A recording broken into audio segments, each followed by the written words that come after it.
I think it's great. It's the first time for Stallone, I believe. I don't think I've ever known him to be at any of the other events, I but think Arnold's the only one I can think of. right. So I think it's the first time for him, and people, they really love him. He's always been a great actor, so I think it's a good move. All right, I have been saying for weeks now that I really wanted Gunther to go to WrestleMania against Chad Gable.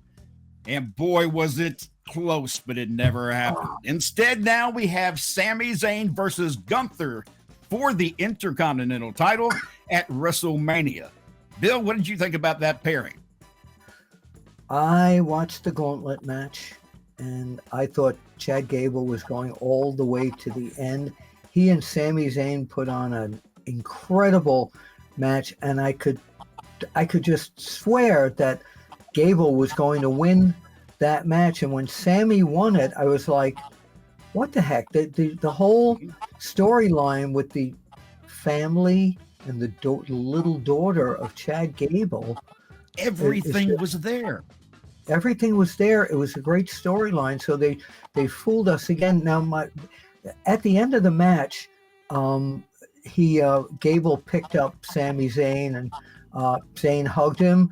But you could see that Chad Gable was distraught and angry. So maybe this is the start of a series of matches with Gable and Sami, because maybe Gable is going to cause Sami, by some interference, to somehow lose the opportunity against Gunther and not win the title.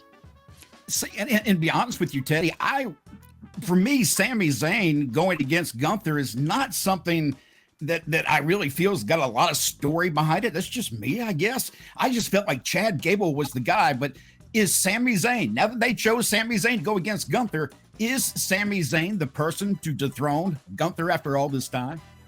Well, I can't say whether he's the person to dethrone him, you know what I mean? But I'd like to know that he would be the guy to dethrone him. Yeah. I think congratulations to Sami Zayn. And the reason I say that, man, I'm a Sami Zayn fan. And I love Sami, yeah. And the reason I'm a Sami Zayn fan, man, Sami Zayn is a hard worker. He steps into that ring and he gives 100% every time he steps in there. He sells, he makes you believe in him, you know what I mean? So Sami Zayn does his job, and I think it's just good for him, man, and congratulations to him. Keep in mind, do you think that he's somebody that should be dethroning Gunther at this point? Well, keep in mind, they kind of fooled us by making us think he was going to lose, because they said it was the first night of Ramadan, and Sami has had nothing to eat, very little hydration, and he might not be up for the match. So at that point, I figured, well, this is the excuse for him losing to Chad Gable. Sami's over popular. He's over so popular. He really is. But I don't see him as the guy to dethrone Gunther. I think it's got to be somebody more powerful. And the other thing I want to mention to you too now, Bill, what you're saying, it goes back to the old school by when you heard him say, well, it's Ramadan and he hasn't had a chance to eat or whatever he may be. That would be giving it away.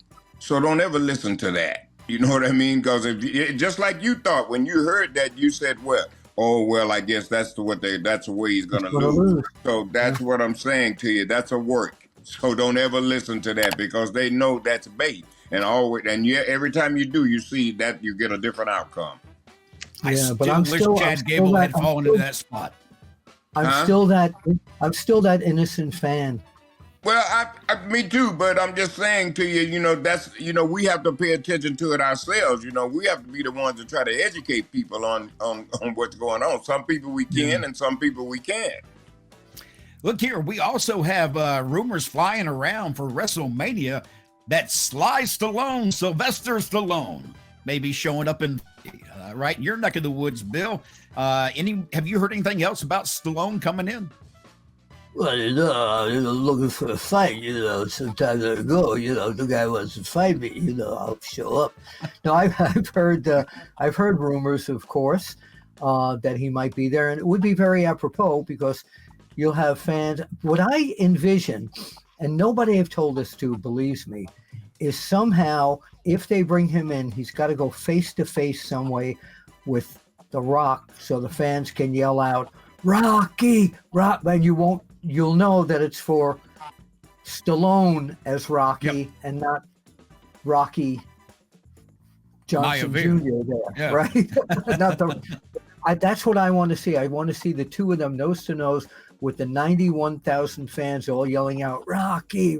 Yeah, it's his fictional character's hometown, and for WrestleMania 40, yeah, I want to be there, you know? I think it'd be really cool. I do, considering that it's in Philly. I think it does fit. Teddy, what do you think?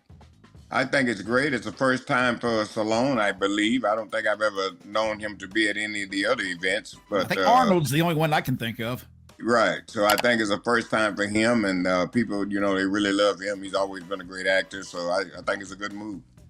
Yeah, Rocky 3, he and Hogan. Yes. Started Hogan's national career.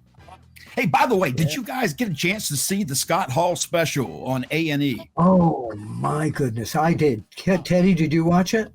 No, I didn't see it. Oh, I saw it, and I was so moved.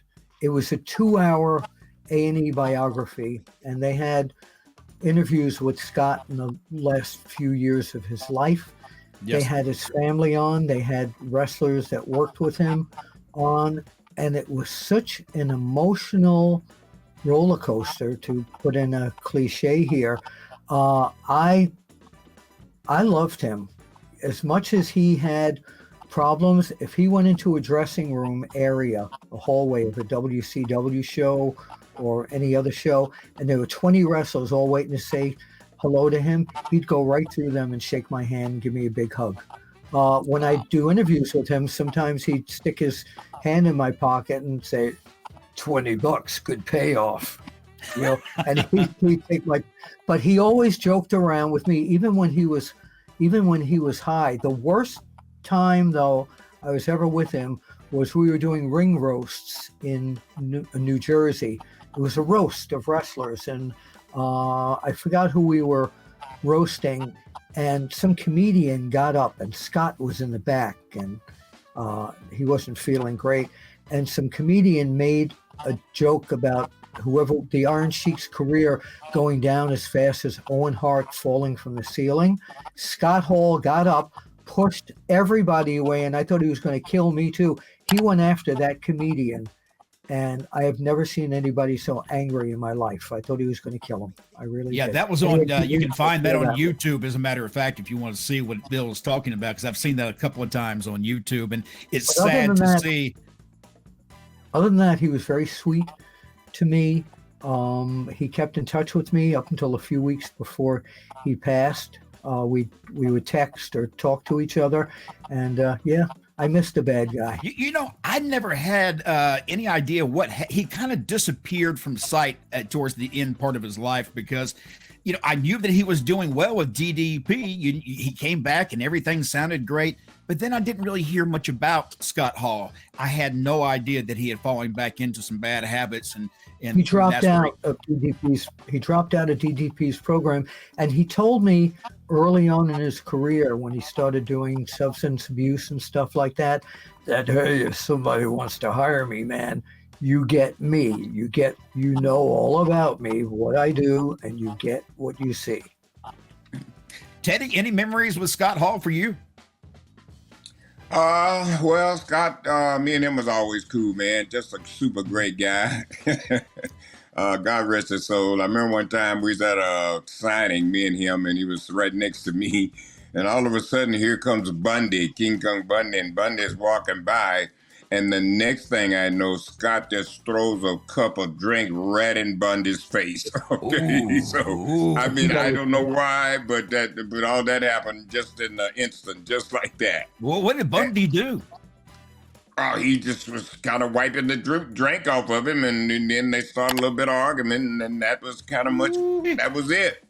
Oh man, Bundy was could have been nasty.